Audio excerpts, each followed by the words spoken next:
Good evening, good morning, good afternoon. Welcome to the Indian Military History Podcast. I am Vikram Dalal, and today we have with us our favorite infantry officer, Colonel S.K. Dalal from the Indian Army, also my father. Welcome to the show, Dad. Thank you. Good morning, good evening, friends. And it's always nice to be with Vikram on the podcast. Yeah. Awesome. तो आज हम बात करेंगे current situation जो middle east में है। चीज़ें काफ़ी टेंशन में हो रही हैं, काफ़ी चीज़ें तेज़ी से आगे बढ़ रही हैं, बदल रही हैं। So we'll be talking about the geopolitics of the area as well as the world, geoeconomics and the impact of that. उसके बाद फिर हम बात करेंगे the capabilities of Israel कि भाई इसराइल की डिफेंस या ऑफेंसिव कैपेबिलिटीज़ क्या हैं, साथ साथ ईरानियन डिफेंसिव ऑफेंसिव कैपेबिलिटीज़ क्या हैं, इस पे हम डिस्कशन करेंगे।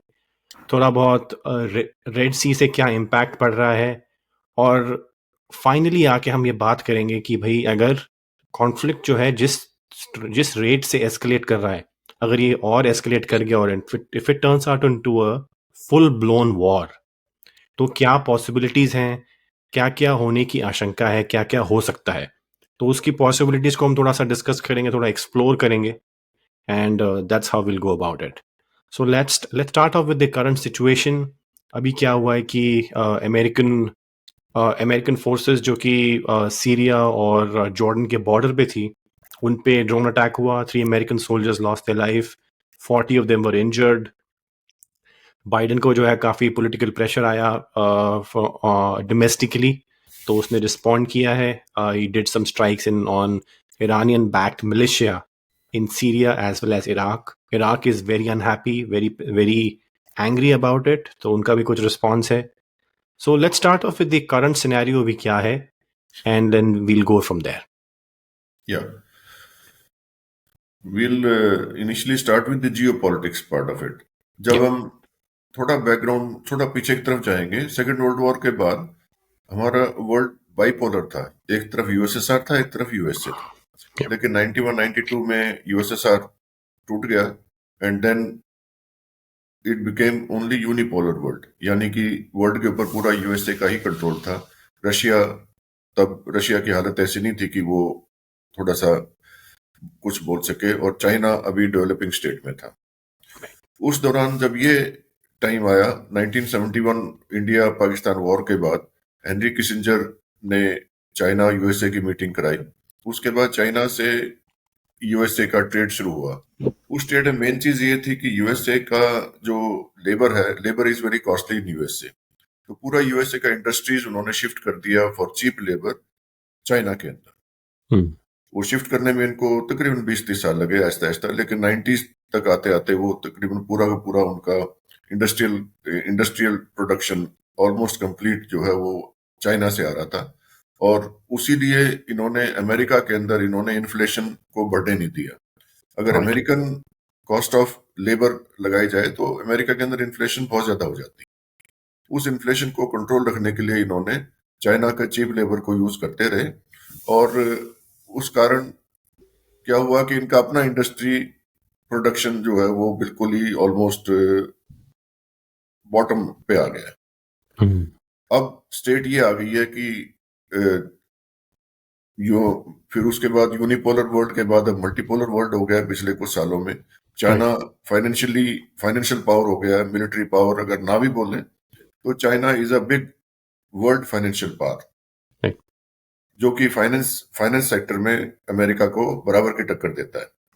रशिया यूक्रेन के युद्ध के बाद रशिया एक वर्ल्ड में स्ट्रॉन्ग मिलिट्री पावर के स्ट्रॉन्ग मिलिट्री पावर बनकर खड़ा हो गया है, और रशिया अमेरिका को मिलिट्री पावर में बराबर की टक्कर देता है। रशियन मिलिट्री को, जिसको हम कमजोर समझ रहे थे पहले, और जो कमजोर भी थी पहले क्योंकि वो उनकी हालत इतनी अच्छी नहीं थी, लेकिन यूक्रेन की लड़ाई में अमेरिका ने ही उनको यूक्रेन की लड़ाई में चौंका, और अमेरिका ने एक तरह से रशिया को फोर्स कर दिया कि तुम अपनी मिलिट्री पावर को ठीक करो, ट्रेन कर लो। उन्होंने अपनी मिलिट्री पावर को बिल्कुल तरीके से खड़ा कर लिया है। इस मल्टीपोलर वर्ल्ड के अंदर अब अमेरिका को जो यूनिपोलैरिटी थी उसको थ्रेट आ गया है। अमेरिका अपनी यूनिपोलैरिटी को बरकरार रखने चाहता है। उसको बरकरार रखने के लिए उसको चाइना को डाउन करना है, चाइना को फाइनेंशियली डाउन करने के लिए चाइना से उसको इंपोर्ट्स बंद करनी है। लेकिन जैसे ही इंपोर्ट्स बंद करने लगते हैं तो उनको अपना प्रोडक्शन अप करना पड़ेगा, इंडस्ट्रियल प्रोडक्शन अप करना पड़ेगा। इंडस्ट्रियल प्रोडक्शन अप करेंगे तो उनके लेबर कॉस्ट ऊपर जाएगी, लेबर कॉस्ट ऊपर जाएगी तो they will get into hyper inflation. Right. American economy hyper inflation में जाएगी। अब वो ये बर्दाश्त नहीं कर सकते क्योंकि इनको इन्फ्लेशन कंट्रोल में रखना है। और ये सारी कार्रवाई अगर ये आहिस्ता आहिस्ता इंडस्ट्री अमेरिका में या और कहीं शिफ्ट भी करे तो भी तकरीबन 20-30 साल का समय लगता है। एकदम से कोई इंडस्ट्री ऐसे रातों रात नहीं शिफ्ट हो सकती है। धीरे धीरे अगर 10 साल पहले लगे थे तो और 10 साल लगेंगे इनको पूरा सिस्टम अपना चाइना से निकालने के लिए, ताकि चाइना का एक्सपोर्ट सिस्टम डाउन हो जाए और चाइना फाइनेंशियली वापस पुरानी स्टेट पे आ जाए, उसको कार्रवाई को करने के लिए। अब ये अमेरिकन गवर्नमेंट जो है वो उसके अंदर तकरीबन जितने भी अमेरिकन गवर्नमेंट की बात करें आज के दिन, तो जो बाइडेन के गवर्नमेंट के अंदर तकरीबन सभी मिनिस्टर्स जितने भी हैं, सेक्रेटरी ऑफ स्टेट वगैरह, ये सब जियोपॉलिटिक्स को समझने वाले लोग हैं। जियोपॉलिटिक्स के अंदर इकोनॉमिक्स का रोल काफी कम ध्यान में देते हैं ये। राइट। जियोपॉलिटिक्स के हिसाब से अगर हम जो आज के दिन मिडिल ईस्ट में क्राइसिस आया हुआ है उसके अंदर अमेरिका जियोपॉलिटिक्स के हिसाब से डिसीजन ले रहा है। लेकिन वो डिसीजन लेने के बाद जियो इकोनॉमिक्स उनकी उल्टी पड़ रही है, जियो इकोनॉमिक्स में उनको भारी लॉस हो रहा है। तो इसको आप एक एग्जांपल के साथ एक्सप्लेन कर सकते हो कि भाई इनने कौन सा डिसीजन ऐसा है जो इन्हें जियो पॉलिटिक्स के बेसिस पे लिया है, अगर वो जियो इकोनॉमिक्स को उसको ध्यान में रखते तो वो डिसीजन कैसे चेंज होता, कैसे डिफरेंट होता वो? नाउ सिंपल सा डिसीजन है, जैसे इन्होंने इजराइल को अंधाधुंध सपोर्ट किया हुआ है इजराइल हमस वॉर के अंदर। अगर थोड़ा सा हमस ने टेररिस्ट एक्ट किया, हमस ने गलती किया, हमस को ठीक है उनको डिस्ट्रक्शन की जरूरत थी, थोड़ा बहुत उनके साथ कुछ दिन तक लड़ाई रहती, 1 महीने तक, 1 महीने के बाद अब पॉपुलेशन को के ऊपर अगर आप डिस्ट्रक्शन शुरू करेंगे और अमेरिका उसको ब्लाइंडली सपोर्ट करेगा तो अमेरिकन पब्लिक प्रेशर भी आएगा, वर्ल्ड का प्रेशर भी आएगा।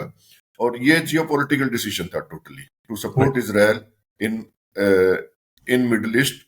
जो भी इजराइल करता है उसको सपोर्ट करना। हाँ भाई देखो, हमस ने अटैक किया तो उसका एक प्रोपोर्शनल रिस्पांस बनता था। yes. जो इनका जो रिस्पांस है वो डिसप्रोपोर्शनल है, and that is what the problem is, जो कि सारी वर्ल्ड को भी इस टाइम पर है कि एक लिमिट तक ठीक है आपका प्रोपोर्शनल रिस्पांस हो सकता है, that too against Hamas, but if you are doing it against the whole population that is a war crime, right? So that is what the people and most people in the world are उसके कारण जियो economics में फंस गए। ये जियो economics में कैसे फंसे कि हुतीज ने फर्स्ट नोबडी एक्सपेक्टेड कि हुतीज जो है वो रेड सी को ब्लॉक कर देंगे, और कोई किसी तरह कोई एक्सपेक्टेशन थी नहीं है, इनकी वॉर गेमिंग पे भी नहीं था, कहीं पे नहीं था, आसपास भी नहीं था इनके सोचने में कि रेड सी को भी ब्लॉक किया जा सकता है इतने सिंपल से तरीके से, सिर्फ थोड़ी बहुत जो क्रूड मिसाइल्स को लगा के, और रेड सी को का ट्रेड रूट जो है वो ब्लॉक कर दिया। ये जियो इकोनॉमिक्स में इतने वर्ल्ड की पूरी हालत खस्ता हो गई। जैसे फॉर एग्जांपल अब जो शिपिंग रेड सी के थ्रू जा रही थी, अगर उनको पूरा चक्कर काट के अफ्रीका का जाना पड़ेगा, मैं अगर दिखा सकते हो तो it will be good, cape of good hope से निकल के जाना पड़ेगा तो उनको तो 40% टाइम एक्स्ट्रा लगता है, राइट? 40% टाइम एक्स्ट्रा लगेगा तो इसका मतलब हाँ ये इस रूट से पहले जाते थे, अब ये यहाँ से जाएंगे। जितने शिप्स यहाँ से जाएंगे they will take 40% extra time, जो कि ट्रेड शिप्स जो है वो मिडिल इंडियन ओशन से यूरोप और अमेरिका की तरफ जाने के लिए। अब 40% एक्स्ट्रा टाइम का मतलब ये हुआ कि 40% शिपिंग अवेलेबिलिटी कम हो गई, क्योंकि उतना एक्स्ट्रा टाइम ले रही पहले वाले ट्रेवल में, तो सेकंड टाइम अवेलेबिलिटी उनकी उतनी 40% डाउन हो गई। 40% अगर शिपिंग अवेलेबिलिटी कम हो गई इसका मतलब 40% ट्रेड डाउन हो गया, राइट? तो 40% ट्रेड डाउन हो गया तो मैन्युफैक्चर्ड गुड्स चाइना से या कहीं से भी वेस्टर्न कंट्रीज में टाइम पे नहीं पहुंच पा रहे, तो वहां पर ऑटोमेटिक है कि गुड्स की कमी हो जाएगी और इन्फ्लेशन ऑटोमेटिक है कि बढ़ेगा। ये एक जियो इकोनॉमिक्स का बड़ा मेजर प्रॉब्लम खड़ा हो गया वर्ल्ड के अंदर, पूरे वर्ल्ड के अंदर। ये अमेरिका में या वेस्टर्न कंट्रीज में ही नहीं है, सब जगह ही खड़ा हो गया ये problem. India is also in the same boat. Yeah so we were basically talking about कि जियो इकोनॉमिक्स कैसे इम्पैक्ट हुआ है, और इसमें मतलब कैसे इन्हें जियो इकोनॉमिक्स को ध्यान में नहीं रखा. They only thought about geo politics, and that's how not only the Americans, the Israelis, but the world economy as a whole is suffering as a result of that. Now पूरी एक इसमें एक छोटा सा सवाल ये था मेरा. जी Outside of them not just thinking about geoeconomics, isn't this also an intelligence failure? Because it's not that they could not anticipate it, right? Because 2019 में Houthis ने मतलब वो Saudi Arabia की oil fields पे attack किया था using their drones supplied to them by the Iranians. So it's not like they didn't know that they had the capability. They should have, like their intelligence agencies should have and could have seen this coming, right? अब ऐसा है कि ये वही हालत है जो कि इसराइल के ऊपर हमस ने अटैक किया तो इसराइल ऑफ गार्ड पकड़ा गया. इसराइल को यह ख्याल था कि हमस तो हमारे ऊपर अटैक करने वाला ही नहीं है. Hamas is not interested in launching and in moving towards Israel. Right. यही सिचुएशन यहाँ थी. इनको दिमाग में इनको सबको पता है कि हूतीज के पास मिसाइल सिस्टम्स हैं, क्रूड मिसाइल सिस्टम्स हैं इनके पास. ईरान सप्लाई कर रहा है पुरानी टेक्नोलॉजी वाले, नॉट द न्यू टेक्नोलॉजी, पुरानी टेक्नोलॉजी. Right. लेकिन किसी के दिमाग में ये नहीं था कि हूतीज इसको शिप्स को रोकने के लिए इन मिसाइल्स को ऐसे यूज कर लेंगे. किसी ने ये this is part of the interpretation और असेसमेंट. वो इंटरप्रिटेशन और असेसमेंट, इंटेलिजेंस इज अवेलेबल. ऐसा नहीं है कि इंफॉर्मेशन सबके पास इंटेलिजेंस थी, लेकिन मतलब raw intelligence is there, but the assessment was wrong. So it could be construed that nobody could think about it कि ऐसे भी हो सकता है. So it is like there's some proportion of intelligence failure also in this, right? Yeah, you can say to some extent yes. It is not in the lower level, it is at the higher level that the जो geopolitics में जाने के बाद जियो economics back seat ले लेता है. जियो economics का हिस्सा था ये कि यहाँ पे शिप्स जानी, भाई हमारी इनका भी ख्याल रखना है. वो Right. ख्याल नहीं रखा. तो जो हायर एशेलॉन्स पे जो लोग हैं वो जी. उनके जब पॉइंट ऑफ उनकी सब like completely they're thinking only about, they're very myopic about it, right? They're only thinking about geopolitics. Geoeconomics है ही नहीं दिमाग में. So all these things, even if they have raw intelligence around that, they will not think about it, and that takes a back seat. Yes. Makes sense. This is okay. What it is. अब हुतीज की अगर हम बात करें, हुतीज के पास ये systems हैं. हुतीज के पास ये नहीं है कि पुरानी टेक्नोलॉजी इन्होंने जुगाड़ करके बनाया हुआ कुछ. नो, इनका कोई जुगाड़ नहीं है. इन्होंने थोड़ा बहुत उसको एडजस्टमेंट्स किए हैं जो इनके पास अवेलेबल है. बट इनकी टेक्नोलॉजी आप पुरानी पुअर टेक्नोलॉजी नहीं कह सकते. Technology is good, high technology, but थोड़ा सा पीछे है. मतलब कुछ साल पहले की टेक्नोलॉजी है. Yes, but that technology is cheap. सस्ती टेक्नोलॉजी को, हाईटेक टेक्नोलॉजी सस्ती वाली को यूज करके इन्होंने पूरे रेड सी को ब्लॉक कर दिया बहुत कम पैसे में, एक तरह से. यही सब. अब क्या हो गया कि हुतीज, अब ये सोचे हम कि हुतीज इसको बंद कर देंगे. इन्होंने, अमेरिका ने, ब्रिटिश ने, यहीं पे एक बार इसकी रेड सी की बात कर लेते हैं छोटी सी. रेड सी के ऊपर जो इन्होंने अमेरिकन और ब्रिटिश फोर्सेस ने, एयरप्लेन्स ने भी हुतीज के ऊपर यमन के अंदर अटैक्स किए हैं. लेकिन उनका इतना नुकसान नहीं कर पाए. ये ना ही कर पाएंगे इतना नुकसान कि उनको ये इस ब्लॉकेड को या इस कार्रवाई को वो बिल्कुल बंद कर सके. इसको रोक नहीं पा रहे. और अब इनका तकरीबन ये फैसला हो चुका है कि यस, ये बड़ा मुश्किल ऑपरेशन है इसको इस हुतीज की इस कार्रवाई को रोक के रखना. और इसलिए एक्सपेक्टेड ये है कि वॉर जोन बढ़े ना बढ़े वो अलग बात है, लेकिन अगर ऐसी सिचुएशन रहेगी तब भी रेड सी अगले कुछ दिनों तक या कुछ हफ्ते या कुछ महीने तक रेड सी में हालत ऐसी रहेगी कि रेड सी की ट्रेड एडवर्सली अफेक्टेड रहेगी. Because there is still a risk. अभी जो शिपिंग कंपनीज हैं, they do their risk assessment, और उनको पता लग गया कि there is always a potential कि यहाँ पे अब कर सके, जो कि अब now the box, जब तक कोई एग्रीमेंट नहीं हो जाएगी, कोई इनका सोल्यूशन नहीं निकाल लेंगे, पॉलिटिकल सोल्यूशन ही निकाल लेंगे इन लोगों से बात करके, तब तक ये डर रहेगा. और इसलिए कुछ महीने तक, समझ लो, आप हिसाब लगा लो, कुछ महीने तक ये रेड सी अभी इसका मीटर डाउन रहेगा as far as shipping is, trade corridor and shipping is concern. So is it fair to say कि जो रेड सी का जो इन्हें ब्लॉकेड किया है, there is no military solution to this. It only can be solved through the means of political solution. Right? Military solution तब आती है जब पॉलिटिकल सॉल्यूशंस फेल हो जाए. लेकिन ये तो यहाँ हालत ये है कि अमेरिका इजराइल जो कहता है वही करता है, और अमेरिका की हालत ये है कि अब अमेरिका पॉलिटिकल सॉल्यूशंस की तरफ जाने की सोच ही नहीं रहा है अभी तक। जो जियो पॉलिटिक्स वाले इनके जो सेक्रेटरी ऑफ स्टेट है, सेक्रेटरी ऑफ डिफेंस है, ये अभी मतलब ये सोच रहे हैं कि नहीं, इजराइल जो कर रहा है वो ठीक है, इनको मारे चलो। वैसे काम नहीं चलने वाला है। इवन आप अमेरिकन फोर्सेस को ले लीजिए, यहाँ पे मिडिल ईस्ट में अमेरिका के 57,000 ट्रूप्स हैं, अलग अलग जगह छोटे छोटे पेनी पॉकेट्स में फैले हुए हैं। राइट, वो भी अंडर थ्रेट है। उनके राइट। उनके पास भी कोई खास प्रोटेक्शन नहीं है। ऐसे अगर उनके ऊपर मिसाइल्स दागने लगे, जैसे पीछे अभी उनके थ्री सोल्जर्स डाइड, 3 जवान उनके मारे गए थे। अगर इनके ऊपर भी मिसाइल्स दागने लगे तो ये भी वल्नरेबल हैं सारे। इनके पास Yep. कोई खास प्रोटेक्शन है नहीं। ये कोई स्ट्रांगली डिफेंडेड इतनी जगह नहीं बैठे हैं कि ये अपने आप को पूरी तरह से डिफेंड कर सके या अपने आप को सेफ महसूस कर सके। वो And भी है। also we are in that era कि जबकि it is the era of the commoditization of drone technology and missile technology. So वो इतना cheap हो गया है that you can, अब आपके पास कितना ही आप डिफेंस सिस्टम लगा लो, है ना, at some point of time, जैसे कहते हैं ना कि quantity is a quality in its own means, right? तो आप कितना ही डिफेंस सिस्टम लगा लोगे, उसके एक आप अगर आप स्वॉर्म कर दोगे उनको, तो they will be some losses. And American presidents and American dies जो American population can never take in body bags की, मतलब बॉडी इनके में अगर सोल्जर जो है बॉडी बैग्स में आ रहे हैं, it will be a huge problem for Joe Biden. Okay, अब yes, so so go ahead. Yeah you go ahead, go ahead. No, I was just saying कि अगर इसमें कोई और टॉपिक नहीं हो तो I wanted to sort no, of go a little bit I just into जो करंट सिनेरियो है कि भाई अभी फर्स्ट अटैक हुआ अमेरिकन सोल्जर्स पे, फिर after a lot of domestic pressure Joe Biden ने आके इराक पे और सीरियन मिलिशियाज पे अटैक किया इनने, लेकिन उन्होंने क्लियरली पहले ही बोल दिया कि that we do not want to escalate things with Iran, which already sort of gives an upper edge to Iran in this overall conflict कि भाई आपके साथ वो escalate नहीं करना चाहते. They've shown their cards in that, but to appease the domestic audience, they had to, you know, drop some bombs. So they just drop bombs on the militias.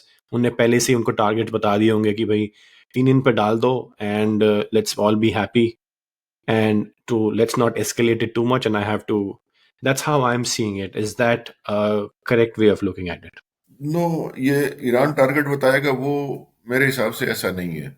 Mhm. Let's be, इसका assessment अगर हम करें USA और Iran की, तो ने USA जो जियो इनके जो सेक्रेटरी ऑफ स्टेट और सेक्रेटरी ऑफ डिफेंस हैं, ये अभी भी उस हिसाब से चल रहे हैं कि हम यूनिपोलर वर्ल्ड के हिसाब से वो ट्राई कर रहे, कोशिश कर रहे हैं। लेकिन अब मल्टीपोलैरिटी इतनी हो गई है कि Mhm. कोई भी कंट्री किसी के ऊपर इस लेवल पे आके हमला नहीं कर सकता। यूएसए भी इस लेवल पे आके एक लिमिट तक ही जा सकता है। यूएसए ने कोशिश किया था, इन्होंने ईरान के ऊपर बिल्डअप किया कि ईरान के ऊपर हम हमला करेंगे।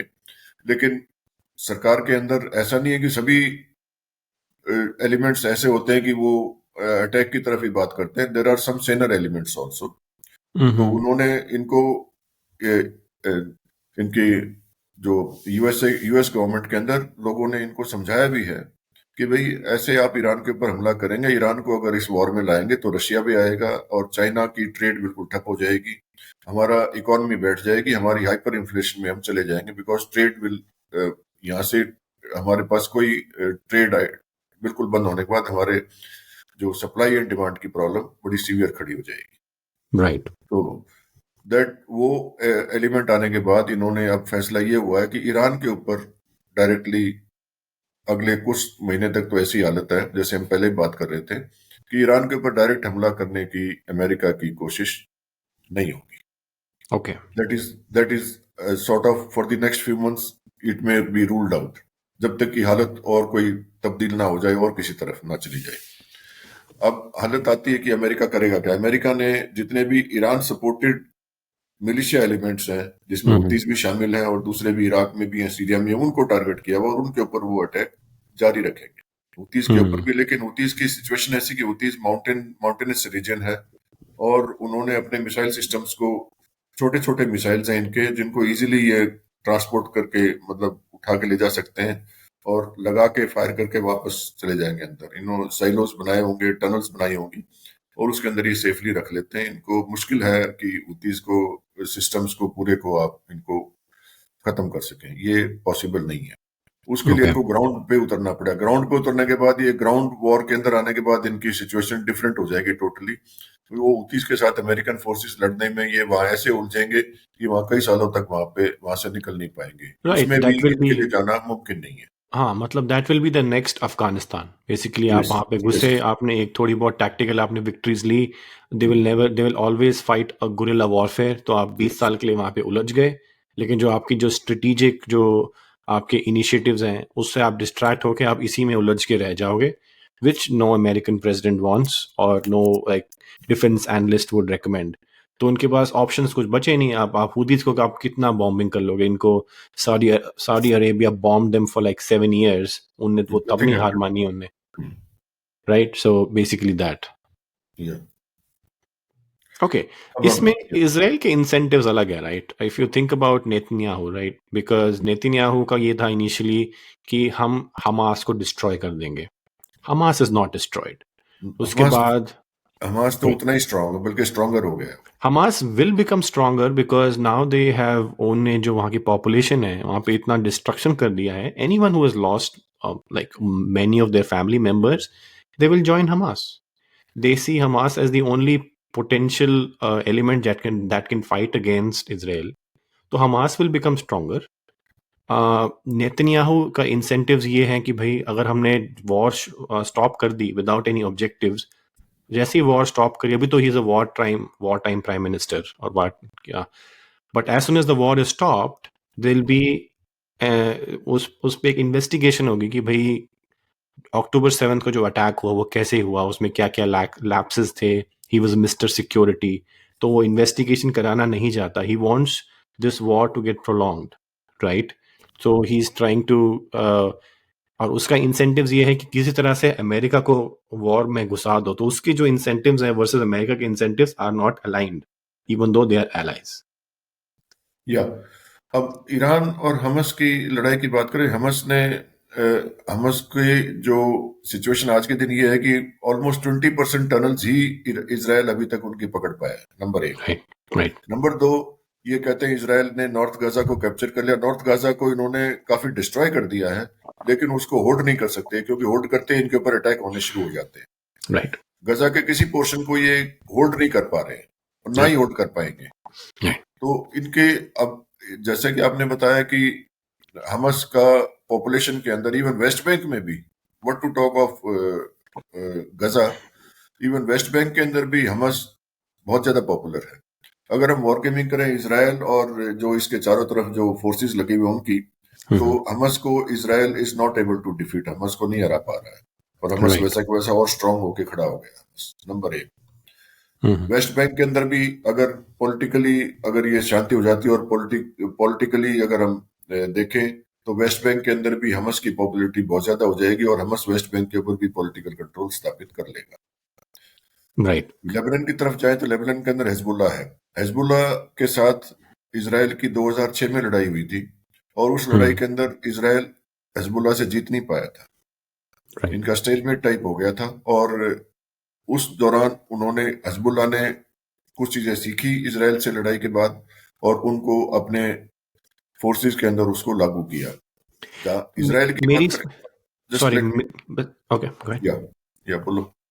मेरी इसमें सोच ये है कि 2006 में इनका स्टेलमेट हो गया था, लेकिन Israel has gotten weaker after that, they have gotten complacent, and Hezbollah has actually that is gotten stronger after that that, is what I am right? Trying to convey. Right, Israel ने क्या किया, Israel की force IDF 1973 यौम Kippur war में तो IDF बड़ी strong थी, लेकिन अब आईडीएफ तकरीबन, इसराइल डिफेंस फोर्सेस अभी तकरीबन पुलिसिंग रोल में रहे। वेस्ट बैंक में लगा लो, कहीं भी लगा लो, तो इन्होंने अपना वो फोकस रखा पुलिसिंग के ऊपर। धीरे धीरे करके इसराइली आर्म फोर्सेस का वो ताकत नहीं रही जो पहले थी, और अब वो वीक होते गए। उसके बाद इन्होंने रियलाइज किया कि ये हमारा कुछ नहीं कर सकते, तो उन्होंने पुलिसिंग के ऊपर ही फोकस रखा है कि जितने लोगों को, पैलेस्टीनियंस नॉन इजरायलीज को निकाल सको, निकालते जाओ यहाँ से। तो basically that is a policing role. Right, whereas Hezbollah ने अपने आप को स्ट्रांग किया है। आज के दिन हालत ये है कि अगर हिजबुल्ला से का फ्रंट खुलता है, यानी लेबनान का फ्रंट खुलता है, तो इसराइल थोड़ा बहुत लेबनान के अंदर जाएगा। लेकिन उसके बाद इसराइल हिजबुल्लाह ने इसराइल को वहीं पे चारों तरफ से घेर लेना है और नॉर्थ इसराइल के अंदर हिजबुल्लाह ने एंट्री कर लेनी है। गोलान हाइट्स को, नॉर्थ इसराइल को, गोलान हाइट्स को आइसोलेट कर देना है और नॉर्थ इसराइल को हिजबुल्लाह ने कैप्चर कर लेना। इजरायली फोर्सेस बीच में ही उनको सराउंड करके इन्होंने आगे बढ़ जाना है। This is the war gaming का रिजल्ट इनका ये है। इसलिए इसराइल भी नहीं उजरना चाहता हिजबुल्लाह से और कोशिश ये है कि हिजबुल्लाह भी वहां से उतने लिमिट्स क्रॉस ना करे, क्योंकि लिमिट्स क्रॉस होने के बाद, वॉर होने के बाद वॉर जोन बढ़ेगी और फिर ईरान भी इसके अंदर, ईरान को भी उसके अंदर शायद आना पड़े, आना बिकॉज पड़ेगा। ईरान की डायरेक्ट सपोर्ट है हिजबुल्लाह। बाकी तो आप तो ऐसा बोल इनडायरेक्ट है, रहे हो लेकिन डायरेक्ट सपोर्ट या तो आप ऐसा बोल रहे हो कि अगर इसराइल और हिजबुल्लाह का अगर फ्रंट खुलता है तो स्टार्टिंग में ऐसा लगेगा कि Israel is making progress yes into Lebanon, but that will be a trap कि वो आगे आगे बढ़ेंगे and then they will get surrounded, और that is what has been war game so far on this. Yes तो ऐसा लगेगा कि वो जीत रहे हैं, लेकिन ओके, तो ऐसा एंड मतलब और अगर वही। वो शुरू हो जाता है तो that will result in destruction of Israel by itself. Okay, now So let us go I too am yeah assuming the Israelis know this, that's why they are not opening the yes Lebanon front, because if they Israelis know knew it. that they had the capabilities, वो तो उनको भी ठिकाने लगाने के उसमें हाँ, थे। इसराइल को मालूम है कि हिजबुल्लाह के साथ लड़ाई लेना हमारे लिए खतरे से खाली नहीं है। अब हम बात करें नेतन्याहू की। नेतन्याहू के दो तीन कारण है ये लड़ाई जारी रखने के। हम्म नेतन्याहू के ऊपर कोर्ट केस चले हुए हैं। जिस दिन नेतन्याहू इस लड़ाई से निकला, प्राइम मिनिस्टर से हटा, अगले दिन इसको कोर्ट्स ने अंदर डाल देना है और परमानेंट अंदर रहेगा। उसके बाद इसके ऊपर करप्शन केसेस इतने हैं कि ये उसके बाद अंदर से नहीं निकलने वाला। इसलिए ये चाहता है कि ये चलता ही रहे प्रोग्राम। राइट। उसका इंटरेस्ट नहीं है कि ये लड़ाई बंद हो, या ये जैसे ही ये बंद हुआ, ये सिलसिला बंद हुआ और ये प्राइम मिनिस्टर से हटा, and Netanyahu will be in. उसको तो अपनी इस पर्सनल पर्सनल प्रोटेक्शन को, पर्सनल अपनी प्रॉब्लम्स को वो इसराइल के ऊपर थोपने लग रहा है। एक्चुअल में हाँ, ये काम मतलब इसमें इंटरेस्टिंग बात ये है कि it is not in the best interest of IDF also to stretch this conflict out, but yes it's in the best interest of Netanyahu to actually do it. तो इनके भी जो है इंसेंटिव्स अलाइन नहीं है, तो ही इज डूइंग, जैसे आपने कहा कि अपने पर्सनल उसके लिए he is sacrificing the IDF for that. Yes yes. अब ओके। हम थोड़ा सा इसराइल और ईरान के आपस में वेपन सिस्टम्स की बात कर लेते हैं। इसराइल और ईरान की लड़ाई आपस में अगर होती है, हालांकि ये मुमकिन नहीं लग रहा अभी हालत में, क्योंकि इसराइल भी ईरान के साथ नई लड़ाई करना चाहता और ईरान भी चाहता है कि इस एरिया में एक लिमिट तक ही लड़ाइयां चलें, प्रॉक्सीज के थ्रू ही लड़ाई रहें, और ईरान भी डायरेक्टली नहीं फंसना चाहता इस चक्कर में। अब इनकी मेन लड़ाई जो होगी वो होगी ballistic missiles and hypersonic missiles के ऊपर। अगर यानी ओके। कि land forces will be used at a later stage, पहले ये डिस्ट्रक्शन करेंगे एक दूसरे की। अगर हम उस सिस्टम में जाएं तो मिसाइल सिस्टम्स अगर हम देखें तो ईरान का मिसाइल सिस्टम्स खोल दीजिए, या इसराइल का कोई भी खोल दीजिए। इसराइल का खोला मैंने पहले। इसराइल का सिस्टम है। अब इसमें जो फर्स्ट या इसराइल की पेट्रियट मिसाइल सिस्टम्स हैं, ये एंटी बैलिस्टिक मिसाइल सिस्टम्स हैं, और ये जो भी बैलिस्टिक मिसाइल्स इनके ऊपर अटैक करती है उनको रोकने के लिए होते हैं।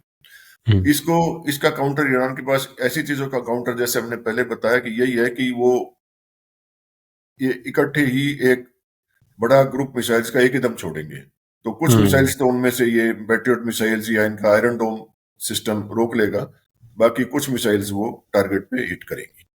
तो इसको स्वार्मिंग हो जाएगी। इसकी स्वार्मिंग होने के बाद अपने आप से ही कुछ मिसाइल्स तो टारगेट पे हिट करेंगी ही करेंगी।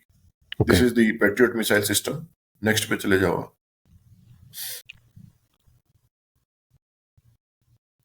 ये है इनका, सॉरी, ये इनका LORA missile ballistic theatre theatre missile system है। थिएटर मिसाइल सिस्टम है। This is the missile which they have got for theatre use. That is इनका पूरे इस रीजन के अंदर, लोकल एरियाज के, लोकल रीजन में यूज करने के लिए this is the missile which they use. So we'll be covering the capabilities of the Israeli Defense Forces as well as Iranian Defense Forces tomorrow. इसमें इनके क्या क्या इनके वेपन सिस्टम्स हैं, दोनों साइड की उनकी क्या क्या कैपेबिलिटीज़ हैं, और किस किस सिनेरियो में उनको बीट किया जा सकता है, कैसे किस सिनेरियो में वो यूज़ होते हैं। तो Yeah. उसको हम फिर डिस्कस करेंगे and then we'll discuss it in the framework of a war simulation कि अगर इनके बीच में वॉर होती है तो क्या क्या पॉसिबिलिटीज हैं. तो stay tuned for that. We've been having some technical issues, so we'll call it an end for this podcast today. Then we'll continue this tomorrow. Yeah. Thank you so much for watching, listening till the end. Appreciate all the support. Please continue to support us by subscribing, liking, commenting, sharing. And if you want to support us more, you can go on Patreon and donate to our channel so that we can continue to do more cool analysis like this, more rich analysis like this. Thank you so much, Dad, for taking other time and doing all this analysis. I know this takes a lot of time. I'm sure इसमें इतनी काफी research लगती है, but I think it's important knowledge, important information that people need to know. And the world is rapidly changing. So thanks for taking all the time for all this analysis. Thank you. Thanks a Bye. lot.